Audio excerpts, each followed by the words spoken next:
So it's been a few weeks since my last library vlog, and here we are yet again at the San Diego Central Library to return the manga that I borrowed. And if you want to hear more about my thoughts on the series that I read that I borrowed from this specific library, I do have a video that I uploaded last week. So today I had two goals. That was return the books that I borrowed from the San Diego Central Library, and then I really wanted to go over to Coronado to check out the Coronado Public Library, which I've heard was beautiful. So yes, I just crossed the bridge over to Coronado on this particular day. I did drive, but if you want to take public transportation, your best option is going to be taking the bus. I don't know which line takes you to Coronado specifically, but you can easily find that information through the MTS website. And there's also a ferry you can take from downtown San Diego. But here we are at the Coronado Public Library. It looks so beautiful from the outside, and inside it is just as beautiful. So currently at the Coronado Public Library, they do have an Alice in Wonderland display. So they do have a variety of not only graphic novels that have illustrated Alice in Wonderland throughout the years, they also do have some other books and novels that were inspired by the classic story by Lewis Carroll.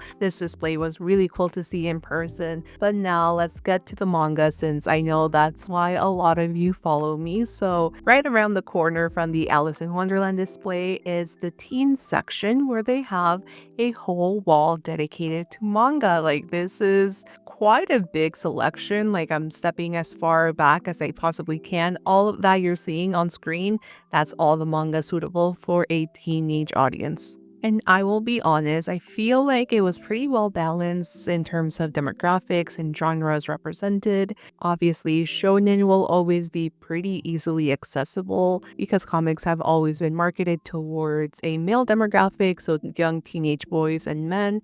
But I do love seeing a lot of shoujo in these manga sections that I've been coming across all around San Diego County. And I really do hope that when young teenage girls are coming across these manga sections at their local library, that they feel seen and represented in these manga sections. Also, as a huge Clamp fan, it made me happy to see different Clamp titles at this library. There was also a lot of Haikyuu at this particular library as well. I also spotted the Zelda and Splatoon manga. My Hero was also here.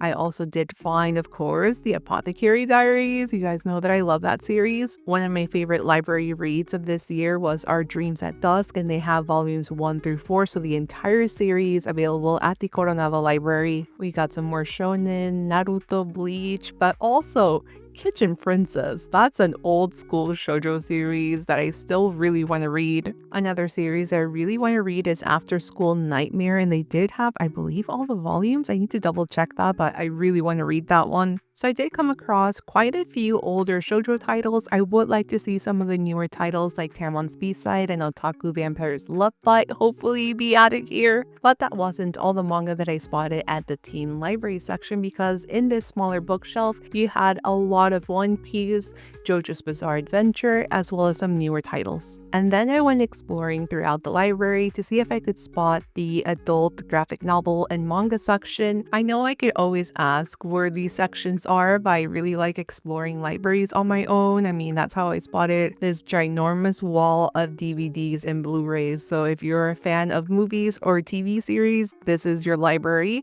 And finally, I spotted the graphic novels and manga section. So everything in this section is a bit jumbled. So you have the manga, graphic novels, and also comics suitable for an older audience, all mixed together. I will say I kind of wish that the manga was separate just to make things a little bit more organized and easier to browse, but I still had a lot of fun exploring this section. And the whole Alice in Wonderland theme followed me to the manga section, because I found a series called Alice in Murderland, which was absolutely insane. I don't think I can show many panels. I did see some shoujo manga in this section, and the one that I spotted in the adult manga section is the cutest slice of life high school series, Shortcake Cake, by the creators of A Sign of Affection. I thought it was cute, but the series is definitely no A Sign of Affection, that's for sure. I will say one of the things that I did enjoy, because this section was a little bit more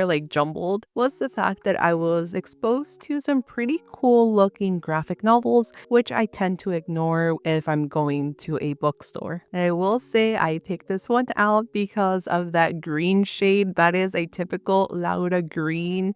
And this is Girl Juice by a Puerto Rican creator, Benji Nate. What drew me in was definitely that like pukey green spine, but the inside, the artwork just looked really cool. So it was something that really caught my eye. I was also very drawn to I Think Our Son is Gay, which is another series that I have seen for years.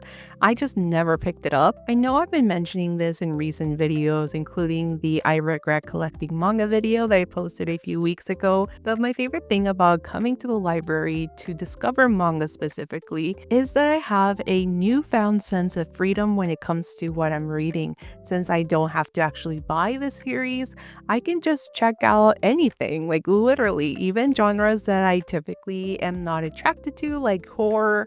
I can just, read them and not have to spend a single dime on this book. If I don't like it, then I can just stop with volume 1. I read it and that's it, move on. Also, this series, Ran and the Grey World, really caught my attention. The artwork was absolutely beautiful. So if you read that series, let me know if you like it in the comments. Also, if you're a fan of Tatsuki Fujimoto, they do have a few of his works, including Fire Punch and of course Chainsaw Man, which I actually do really like myself. And of course, there's always Junji Ito at the library. I do need to read some of his other works. I've only read Censor before. Then I spotted a very interesting manga. This is What the Font. And What the Font is a manga guide to Western typeface. So for anyone interested in becoming a mangaka outside of Japan, or you're just someone that really enjoys typography, I feel like you might enjoy this book because literally all of the fonts that you're most familiar with, they have their own character assigned and they just walk you through how each font would be used. Overall, I thought this book was really interesting, but I had to make my selection. I had to pick out the books that I wanted to read. I don't know if this is just like my millennial brain, but whenever I have to like narrow down what I thought was cool, I just end up feeling like a reality competition judge. Like, you're good, you stay in the library, not good enough. I don't know, it's just my brain. When they say don't judge a book by its cover, I definitely do, and this cover looked amazing, so I didn't even bother looking at the synopsis or the back. I just saw the cover, started flipping through some pages, loved the art style, and decided that book was coming along with me.